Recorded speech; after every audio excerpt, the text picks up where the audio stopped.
Welcome to Gen Z Hoops, the Gen Z basketball, coaching, and sports business show. On this podcast, you'll learn from professional players, coaches, and executives from all over the world and see the court in a brand new way. And now, joining you courtside, your Gen Z host, John Hartophilus. Joe, what's going on? How you doing, John? Thanks for having me on today.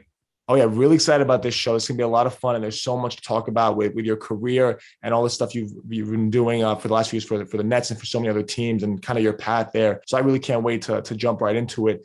First thing I wanted to ask you about, just kind of kick us off, is where this passion for sports maybe started when you were younger and made you realize this is kind of what I want to do for the rest of my life. Well, yes, I grew up really, playing, loving baseball and basketball. Mom wouldn't let me play football, unfortunately. It was probably a good thing, and I think early on, probably in midway through high school, I realized the dream of playing in the MLB wasn't going to happen. So, I kind of shifted my focus, and I kind of had a hard look at what I liked, what I felt I was good at. Thought about maybe going sports medicine route, but in an anatomy class in high school, I was like, no, get me out of here. I had decided to go to University of Central Florida. And while I was there, it was my first semester as a freshman. I was in a general business elective course. And it was a night class every Thursday night for like 3 hours. And each session was dedicated, a portion of that session was dedicated to bringing in different areas of the business school. So one day it could be like someone from the finance department. Next day could be, HR. One day it was sports business management. And it was this one professor who, I couldn't even tell you his name now, but it was just starting off as a minor, sports business management. And I think everybody in the room, especially the males, were like psyched about it.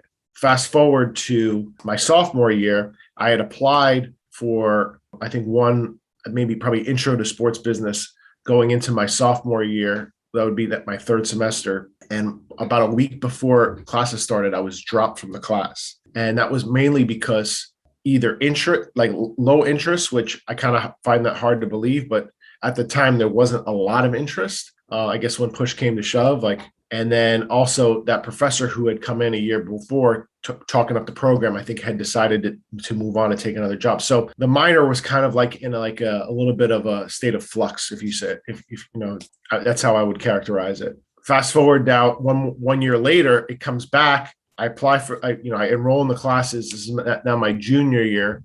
There's a group of maybe 15 of us in the class, and we're like, They kind of put the challenge on us. You got to grow this thing if it's going to be something. I took advantage of that opportunity. I never thought about, parlaying business with sports. Fast forward now, 12 years later. And, I was able to make the most out of internships. We grew the program to over 300 people on campus. It's probably even bigger now. I don't even think you have to be a business major at UCF to be in the minor, but it was nice that it started out small because a lot of opportunities came our way and we could kind of do a lot of things. I worked with the Washington Nationals as an intern for 2 spring trainings. I worked the Pro Bowl down in Miami, a lot of other local stuff, opportunities as well, being in Orlando. But ultimately, I think I knew that, if I wanted to really make it into the sports industry, that I would have to move to a bigger city where there was just more opportunity for full-time positions, of course. I kind of looked into, New York, which is, you have probably more, besides LA, more professional sports teams here than anywhere else in the country. So I was able to kind of parlay a graduate degree at Seton Hall University, very similar to how I approach things with the minor. I just use the university's resources to put myself in a position to succeed, So, internships with the New York Mets, internships with the New Jersey Nets, that helped turn into what my position is now today. I love that. And there's so much to dive into there. I'm trying to think of where to start because there's so many, right? I mean, whether it's what you're doing at school, the cool internships you had, there was so much going on there, but to start, right? You had some really good mentors and obviously took advantage of both the program and obviously the people that were there that helped facilitate that for you. So how important was that going through? I'm sure you had so many mentors at your internships and having people to look up to kind of show you the ropes for everything. Yeah, I mean, I think you really learn like who the people around you that are going to help you, who the people around you who maybe you could learn from, and then maybe there's some people that you want to avoid too. So, but in any workspace, you gotta kind of like tread lightly, and I think it's very important to like listen and not really stand out at first, kind of find your niche. I've always approached it as you want to be able to stand out too as an intern, or from the rest of the competition. Like if you're interning with other interns, like it's important that you want to stand out, but you have to do it the right way. You can't try to like sabotage anybody. You got to work as a team, because if you work as a team, like you just let your work do the talking. Like you don't try to like stand out in a selfish way. That's just what I firmly believe. Like, you want the best for others and you want the best for yourself, and like good karma will come as a result of it. So if you ask the right questions to those in who are leading, you set yourself up to let them know that, hey, like I'm really serious about it. My work does the talking, but at the same time, like I eventually want to be on full time in some capacity. And those full time positions just unfortunately are few and far between. A lot of it's about timing and luck. For me, that did happen at the Nets finally after like 3 internships with professional sports teams, and it was just really a position was open as equipment manager, and I kind of just put my hat in it. It was the season between New Jersey going into Brooklyn. Like it was just a very weird how it happened. The equipment manager, who was an athletic trainer, was no longer with the team going into Brooklyn. And that whole offseason, the team had kind of moved out of Brooklyn. The organization, as far as like the business side, had moved out of New Jersey and into Brooklyn. The basketball operations was still in New Jersey for another 4+ years. So we had this big building that used to hold the entire organization just for one department. We continued to practice in New Jersey. The equipment manager was no longer with the team. I was just an intern, and they had told me my final day was in June.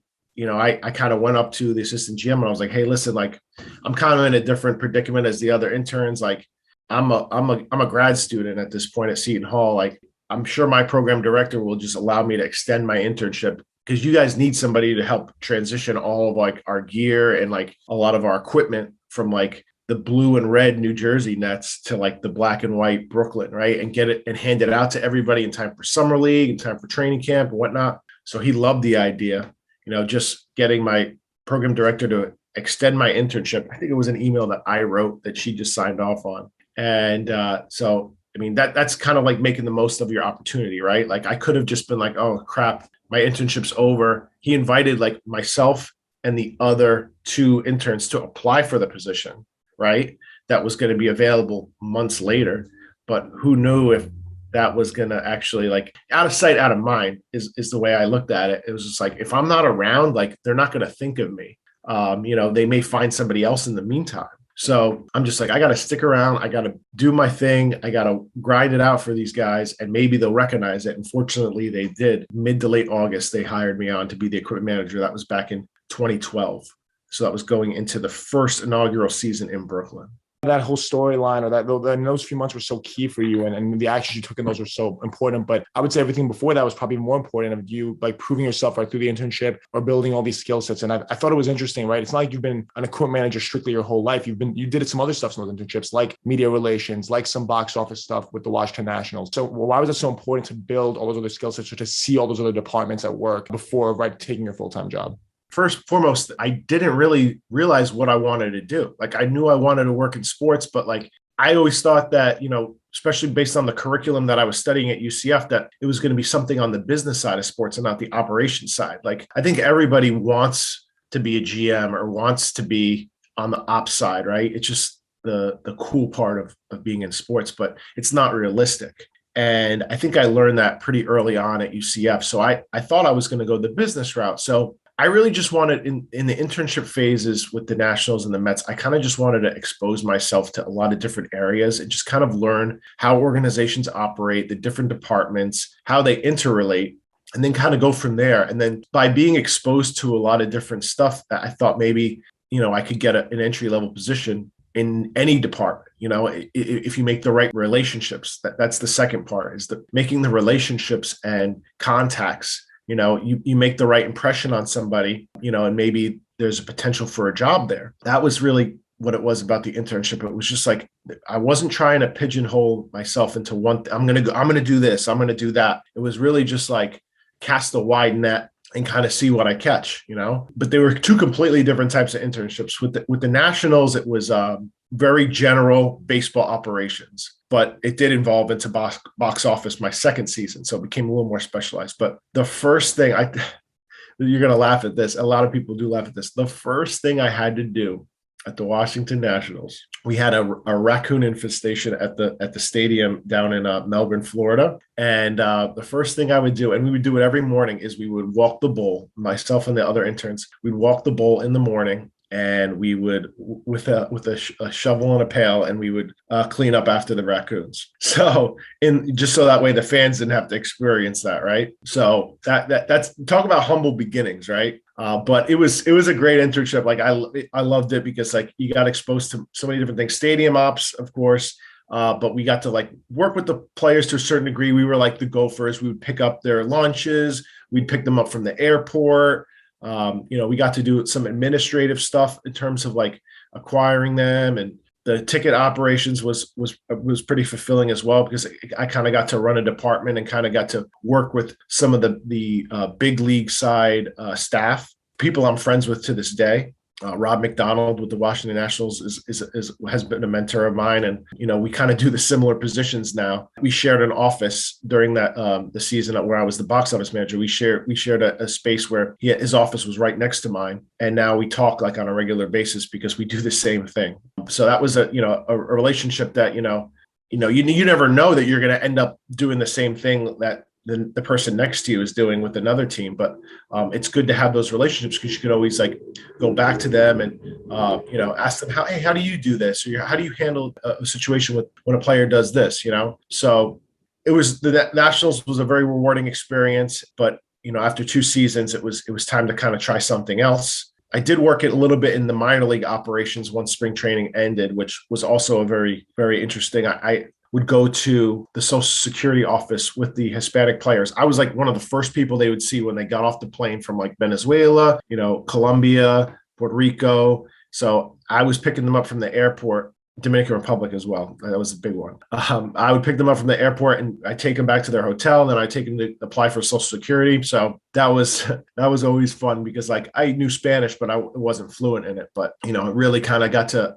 dig deep into my high school days of learning Spanish. But once it was time to move on, I wanted to get into grad school, because I felt like, at some point I'm going to need this degree if I want to advance. You don't necessarily need a master's degree to work in the sports. I just think that for me, it was like almost like a means to an end. Like, don't get me wrong, I love my time at Seton Hall. It was very rewarding and great. I got to work as a GA there in the sports polling center. It allowed me to essentially move to New Jersey and work in New York and not have to pay for it.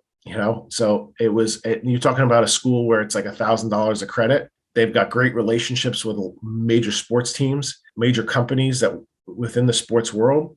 And I got to do it all for free. I just had to go to school and be a good student and work 25 hours a week at the university. And, I was able to parlay it with internships, which was great, and I got to see another side of the industry, where you're polling people about public opinion and, different issues in sports. I think we had when LeBron James decided to leave Cleveland the first time and go to Miami, we did a sports poll that month, and it was on ESPN. Like they mentioned it on ESPN. It was in regards to his favorability amongst fans and how it had slipped slightly. So another really cool thing that I could look back on and say, hey, that kind of helped me along my way, how I see things, how I, see the sports world and jobs within it. Because that media at that point was like, okay, maybe I could go this route. Fast forward a little bit is when I got my internship with the Mets in media relations.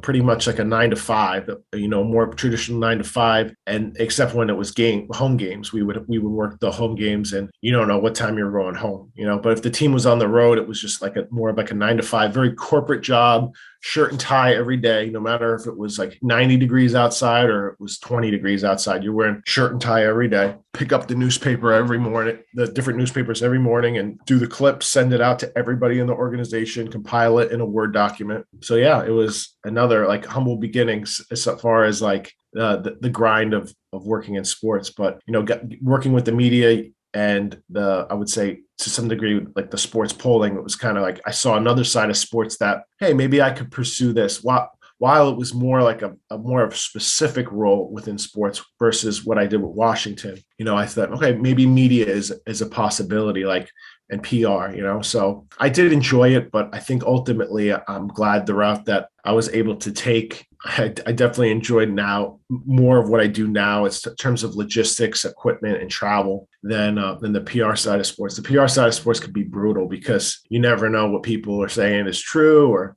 it's just like a he said, she said thing sometimes. So, and managing that, I imagine, is very difficult. I enjoy being in the background. I don't want to be even kind of doing an interview like this. Like I do enjoy it. It's kind of like my way of giving back, but like I don't do it. I don't do what I do on a normal basis to get recognition. I do it because I enjoy being in the background. I enjoy being part of the team.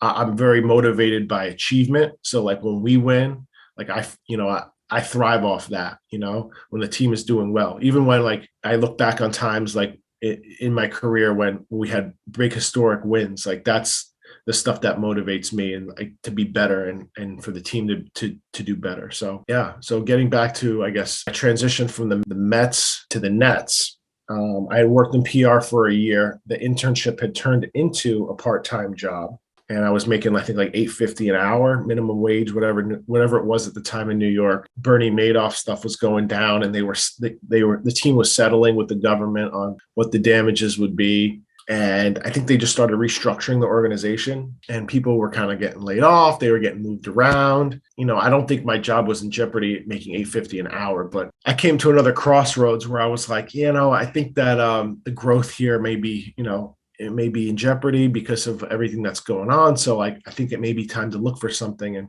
I thought I was going to be doing my second internship with a sports agency, but that kind of was just taking too long to develop. And the Nets thing kind of just was like a dumb luck thing. Really, again, like I said, it's all about timing and luck. And this was more of like a dumb luck thing. I must have applied for something at Seton Hall for marketing for the New Jersey Nets. And someone saw my resume in HR, and they saw that I had some operations experience from my time with Washington. So they just called me one day out of the blue and was like, hey, I'm with the New Jersey Nets. We saw you have ops experience. Would you be interested in doing an unpaid internship? So I'm looking like, okay. Well, the one thing I always learned in undergrad was you always take the interview. If someone's interested in you, especially for something you maybe not even apply for, just take the interview. What's the worst that can happen? You could always turn it down later if it's not what you want or if it's not suited. Just go for the interview. You may be surprised. I thought about it, and of course I agreed to do the interview right away. But I thought about it, and I was like, do I really want to take something unpaid when I'm making some money now? It's not much, but and I really like what I'm doing. But in the back of my mind, I know it's time to move on. So, I was commuting like 3 hours a day from New Jersey, round trip to get to Citi Field. So I was like, you know what, this is a little bit closer to home. It's closer to school. I could drive there, and it's basketball. I haven't done basketball before. The team's moving in a season or two. So like that there could be a potential opportunity there. So what ended up being kind of like as a backup plan, I went for the interview, was blown away by Bobby Marks. He was the assistant GM at the time. You see him all over ESPN now. Amazing person, just blown away by him. He was just very, upfront about everything, asked the right questions. I think I asked the right questions. And, when I went to thank him like the next day via email, he responded right away to let me know that I got it. So he's like, someone in HR is going to contact you. So I'm like, oh, I guess I need to make a decision soon. So right after the lockout lifted, I started working. So, and it was, fortunately, it was one of the best decisions I've made because, who knew that, fast forward 11 seasons later, I'm still with the team. There's so much to dive into there. Like you said, the first thing is still sticking with me. I've heard some pretty odd, like pretty crazy intern stories, but picking up raccoon droppings is definitely up there. It's got to be in the top 5 somewhere. Yeah. So and that's the thing. Like everyone, you've done so many cool things, and everyone be like, "Oh wow!" And you mentioned the word luck. I look at that as though like you did work 25 hours a week at your school, and then also do internships on the side. So you were doing so much. You were bound for something to hit at some point. And that's kind of, you make your own luck in that sense. And that's the way I look at it, because if you were sitting at home, you don't get lucky in that situation. The Nets don't email you back in 2 seconds saying you got the job. So it's things like that I think really stick out to me as to what kind of separates people in the industry. And you were talking about standing out before. That's the kind of behavior that stands out for sure. We've mentioned so much about those internships and stuff, and it culminated in that job that you got with the Nets. You're doing so much now, but what did those first few days or first few years in the job look like for you in terms of your role there? The whole industry's kind of evolved in terms of entry level. When I started there, more similar to what I was doing with Washington. It was a lot of stuff, a lot of different stuff. That involved doing laundry. That's kind of where I first got exposed to equipment. Really, when you would start the day out, you'd be in a polo and slacks and working as like an admin assistant in the office, for basketball ops, whether that was like helping with draft stuff or, making photocopies, whatever, running to get lunch, putting stuff within a file, Excel, anything, just like very remedial like office work, but then when practice starts, change into shorts and a t-shirt and sneakers and go downstairs to rebound during practice. And then assist with the laundry afterwards, clean up after in a locker room, stock fridges, fold towels, assist the medical staff with whatever they need. To this day, like, it's crazy to think about it because this doesn't happen anymore, but take the players' cars to get them washed. If they asked you to, go to the local car wash to get their car washed, that was kind of like, we were just like gophers essentially. But it was cool because, we got to be around the players, we got to be around the coaching staff, we got to see practice, but then we also kind of got to see what happened what happens in the front office. So nowadays it's not like that, unfortunately. Everything's more specialized. So you're really kind of in one area. You're not getting the exposure in multiple areas. But because of that, how general it was back then, that's how I kind of saw equipment as a niche, and I enjoyed it. And, from talking to other equipment managers around the league, I was able to realize that, hey, this is a career. This is not like you're washing jocks and socks all day. This could be a career. I embraced it, and I kind of said, okay, this is the route I'd like to go if there's an opportunity. And when the opportunity did present itself, that's kind of when I just jump right in. It was very humble beginnings, like I said, but now having to kind of oversee all that area, that's how I look for the same kind of the people to, as whether concerning team attendance and for hiring and whatnot. I look back on that internship and I think about, okay, what are all the things I had to do back then? Because that's kind of like what I look for in job candidates when we hire team attendants every season. That's a great segue, because before talking about maybe how you made it a full-time thing for yourself, when talking about people that are younger that are trying to do what you did, and you're looking for at applicants for team attendance, what does that look like for you in terms of whether it's the process of doing that or the kind of candidates you're looking for to do the roles that, even that role, since you did it 5, 6, 7, 8 years ago, it's evolved so much too. You really have to look for the right type of people, because not everybody's cut out to work in sports. Like, people want to be in sports, but you got to find the right individuals and the right skill sets, the right personalities. The first thing I look for is someone who could not only take direction, but who's also willing to give it too. I feel like you have to be able to work as a team. So, and there's a lot of situations where you have to prioritize certain things over the other, where you have to kind of like, in a sense, based off of the challenges that are presented to you, during a normal game. Team attendants, they take care of not only the home team, but also the visiting team and also the officials. And there's a lot of other stuff going on at the same time, in the hallways at Barclays Center. So we have to work as a team to make sure that everyone's accommodated. So both willing to give direction, take direction and give it. Team player, that goes without saying. You got to be able to communicate efficiently. Don't be afraid to ask questions. Someone who kind of absorbs all that information and doesn't need to be guided every day. There's a certain period where, like, after a certain point, you should be able to, like, you could just take initiative on your own.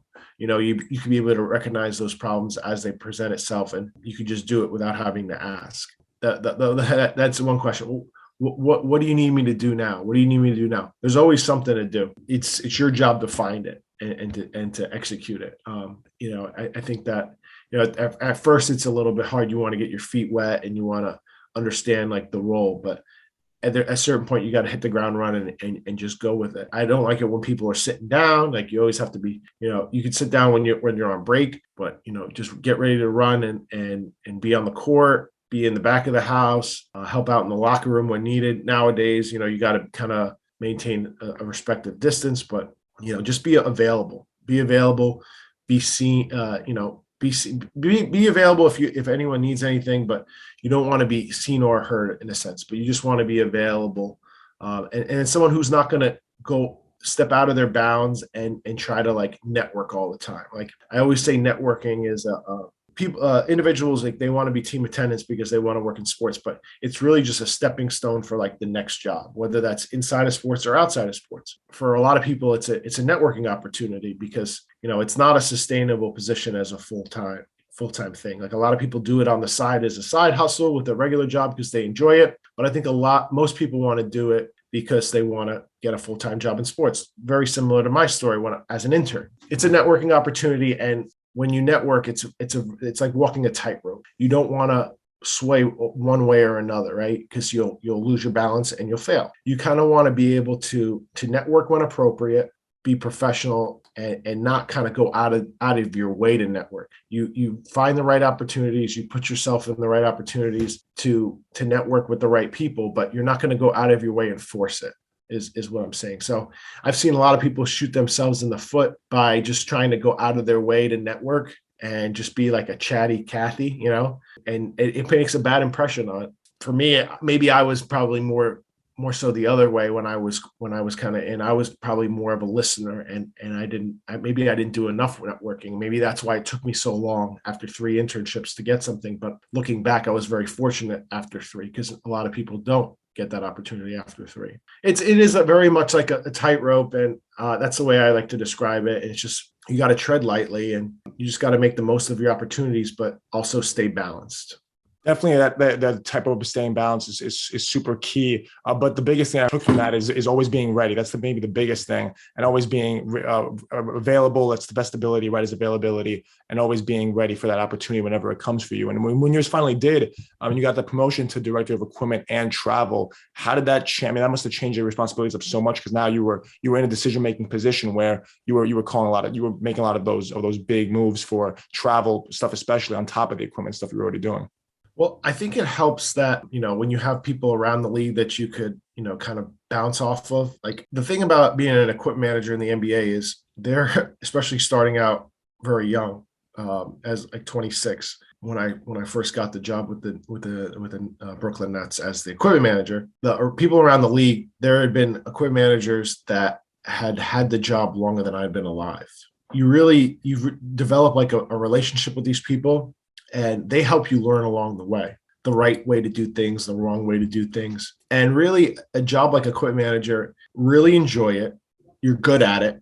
You do the right things, both at work and outside of work. It's a job for life, essentially. There's a lot of job security in it if you do a good job. If you don't do a good job, you're going to be out of there really quick. There's been a lot of volatility over the years with just the way the league is now, with head coaches change pretty frequently, front offices change pretty frequently. Now the medical staffs are kind of changing. There's new trends that are entering the league. So the one stable position has been the equipment manager. I would say, it's not as specialized. Like I said, you're doing so many different things. It's not as specialized as a lot of these other roles. You're doing a lot of things, and it's very valuable to a team. You kind of see now the trend since I've started is that there's no more traveling secretary. There's no more person that just does travel. It's kind of like it's changed in a regard. So a lot of the equipment managers are they're being hired on and promoted. Also, the directors of travel coordinators, travel managers, however you want to say it. But it's really like a dual role now. I think most teams, maybe I think almost every single team has an equipment assistant now, assistant equipment manager, because the role is taken on more responsibilities as other roles within basketball operations have become more specific, just to kind of like balance the workload between the travel and the equipment, because they're both very different, but they also intertwine and intersect. You need that second person, sometimes even a third person, just to help make sure everything runs smoothly. So when I'm focusing on the travel and I'm focusing on like 2 months ahead, like where we're going to practice, when we're going to fly, booking the buses, the flight manifests, the hotels, my assistant can worry about, hey, this person needs a new pair of sneakers. He wants to try them in this size or this color.